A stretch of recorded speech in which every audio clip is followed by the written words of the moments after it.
Delight IAS के इस मंच पर मैं कीवी सिंह आप सभी का बहुत बहुत स्वागत करती हूं।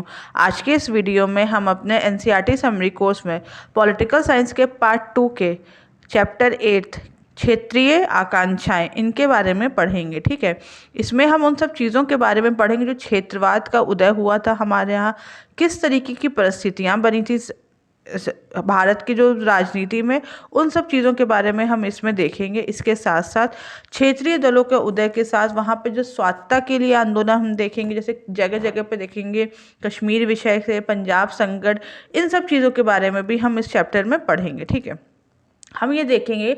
देखिए, जैसे हमने देखा था कि आज़ादी के बाद राष्ट्र निर्माण की प्रक्रिया शुरू हुई, जिसके बारे में हमने फर्स्ट चैप्टर में ही पढ़ा था। ठीक है, देखिए लेकिन राष्ट्र निर्माण की जो प्रक्रिया होती है ना, वो एक ही बार में नहीं कंप्लीट हो गई थी। धीरे धीरे हमने देखा कि नई चुनौतियाँ आई, नई परेशानियाँ आई। ठीक है, और उसका समाधान ढूंढा गया। लोकतंत्र में हमने ये भी देखा कि जगह जगह बाद में कई जगह पे लोगों के मन में स्वायत्तता की भावना पैदा हुई, और जब ये स्वायत्तता की आकांक्षा बहुत ज़्यादा बढ़ गई तो ये संघीय जो ढांचा है भारत का, उसको परेशान करने लगी। ठीक है, और उसकी वजह से हम ये देखेंगे कि कभी कभार हिंसा का रूप भी धारण कर लिया है इन लोगों ने। यहाँ पे जो नई चुनौती आई थी ये 1980 के दशक में आई थी। इस वक्त जब जब उस समय समाज मतलब हमारे भारत की राजनीति में जनता पार्टी के रूप में गैर कांग्रेसवाद का जो प्रयोग था वह अंतिम सांसें ले रहा था। और ठीक है, और उसके बाद उस समय के दशक में हम असम, पंजाब, मिज़ोरम, जम्मू कश्मीर में क्षेत्रीय आकांक्षाओं के बारे में देखने को मिलता है।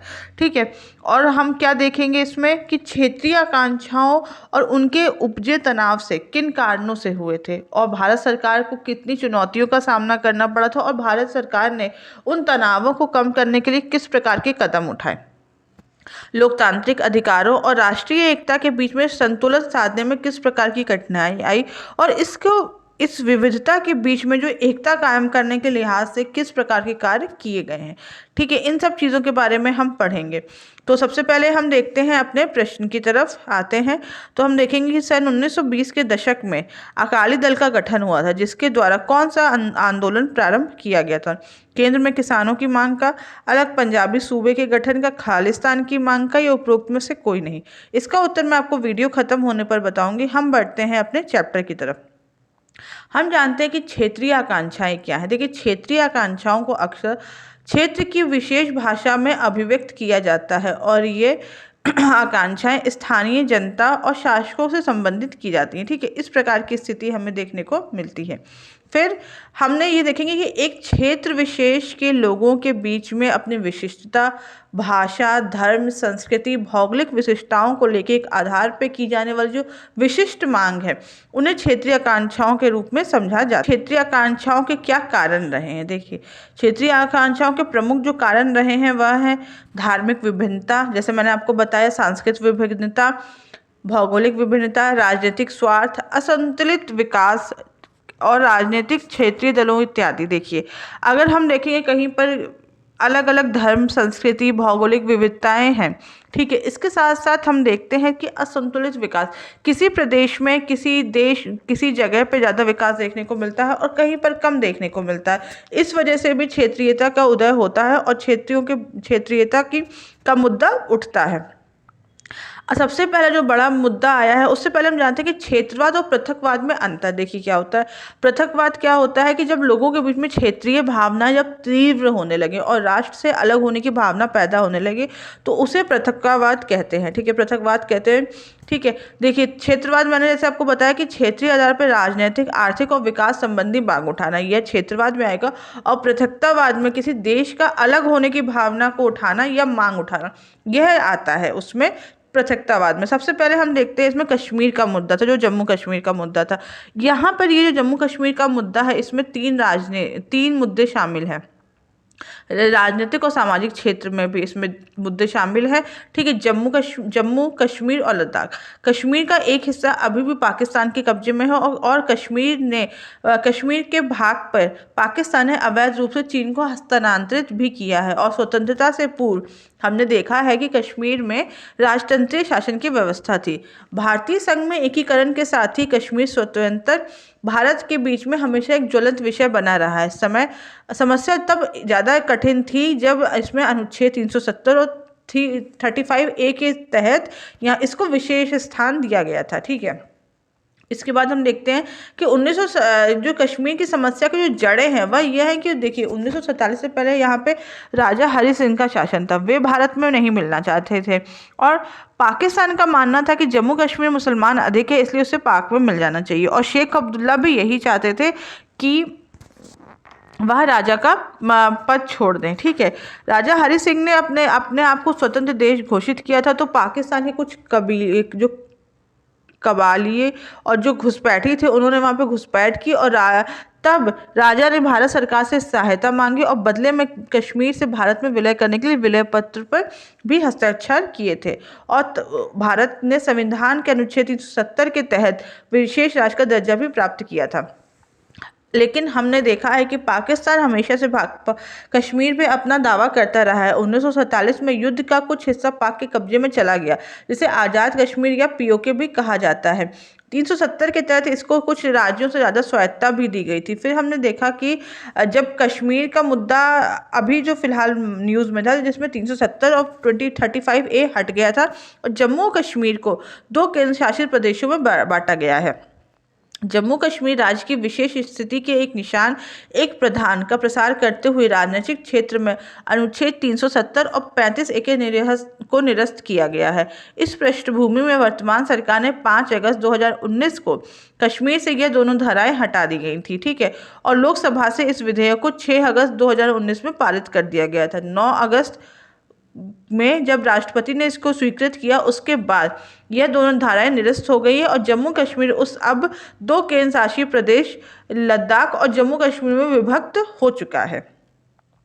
अब हम जानते हैं पंजाब संकट के बारे में और ऑपरेशन ब्लू स्टार क्या था। देखिए 1920 के दशक में गठित अकाली दल ने पंजाबी क्षेत्र के गठन के लिए आंदोलन चलाया, जिसके परिणाम स्वरूप पंजाब प्रांत से अलग करके 1966 में हिंदी भाषी क्षेत्र और हरियाणा और जो पहाड़ी क्षेत्र था हिमाचल वह बनाया गया।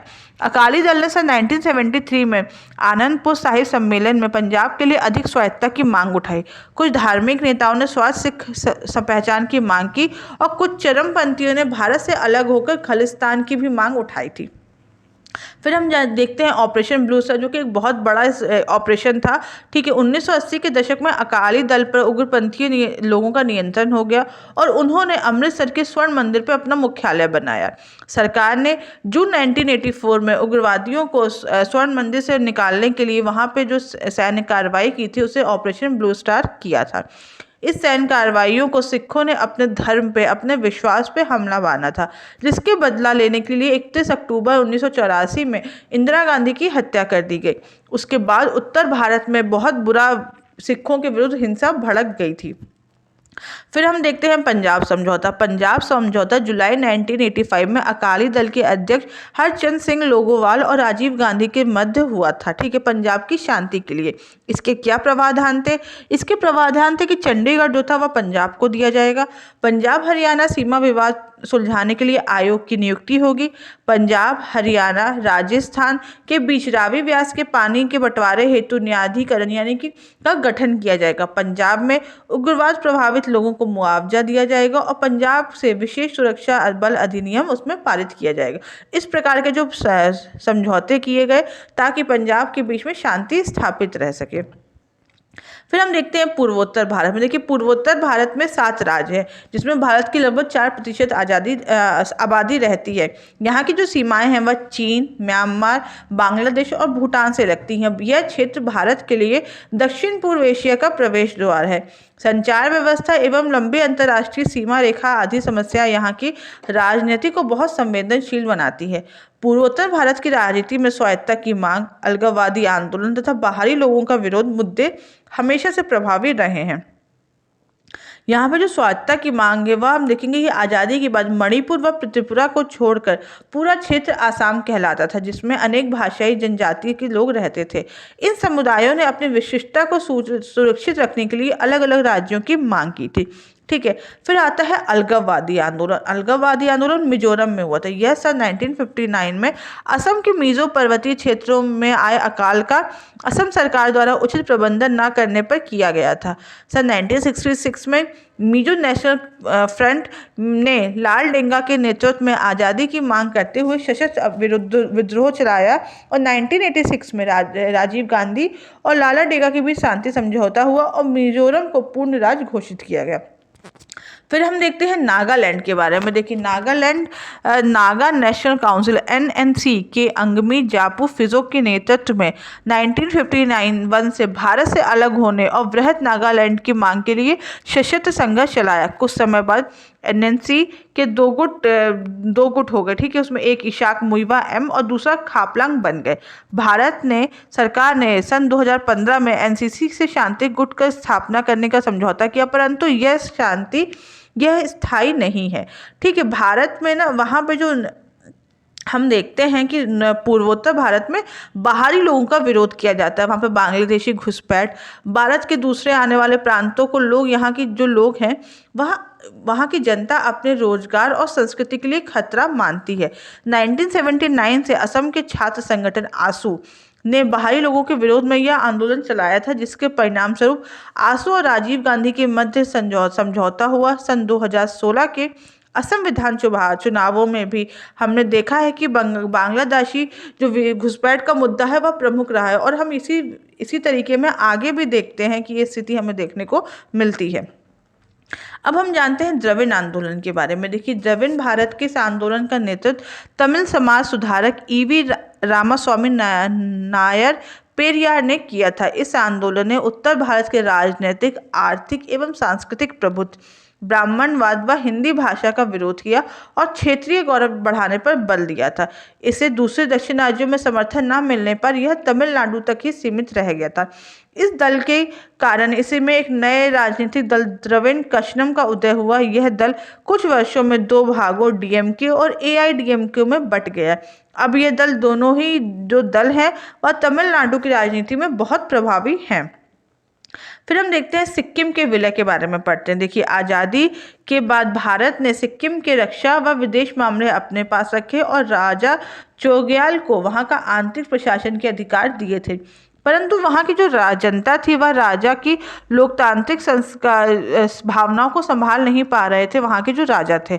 और अप्रैल 1975 में सिक्किम विधानसभा ने सिक्किम का भारत में विलय करने का प्रस्ताव पारित किया और जनमत संग्रह करवाया, जिसे जनता ने सहमति प्रदान कर दी और भारत सरकार ने प्रस्ताव को स्वीकार किया और सिक्किम को 22वां राज्य बनाया गया था, ठीक है। इस प्रकार की स्थिति हमें देखने को मिलती है। और कांग्रेस के काजी लेंडुप दोरजी वहाँ के पहले मुख्यमंत्री बने थे। अब हम जानते हैं गोवा मुक्ति आंदोलन के बारे में। गोवा, दमन और दीव 16वीं शताब्दी से पुर्तगाल के अधीन थे। 1947 में भारत की आज़ादी के बाद भी पुर्तगाल के अधीन ही रहे हैं। महाराष्ट्र के समाजवादी सत्याग्रहियों के सहयोग से गोवा में आज़ादी का आंदोलन चला और दिसंबर 1961 में भारत सरकार ने गोवा में सेना भेजकर उसे आज़ाद कराया। गोवा और दमन दीव को संघ शासित क्षेत्र यानी कि यूटी बनाया था।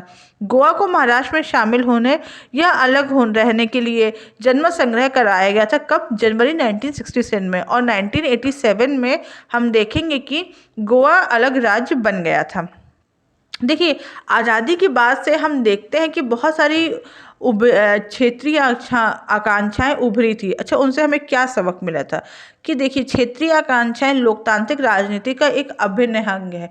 भारत इतना विविधतापूर्ण देश है कि यहाँ पे अलग अलग प्रकार की आकांक्षाएं लोगों की आएंगी और यह एक अभिन्न अंग हो चुका है। क्षेत्रीय आकांक्षाओं को दबाने के बजाय लोकतांत्रिक बातचीत को अपनाना ज़्यादा अच्छा होता है और इससे किसी भी मैटर को सॉल्व करने में आसानी होती है और शांति स्थापित होती है। सत्ता की साझेदारी के महत्व को समझना है और क्षेत्रीय असंतुलन पर भी नियंत्रण बनाए रखना है।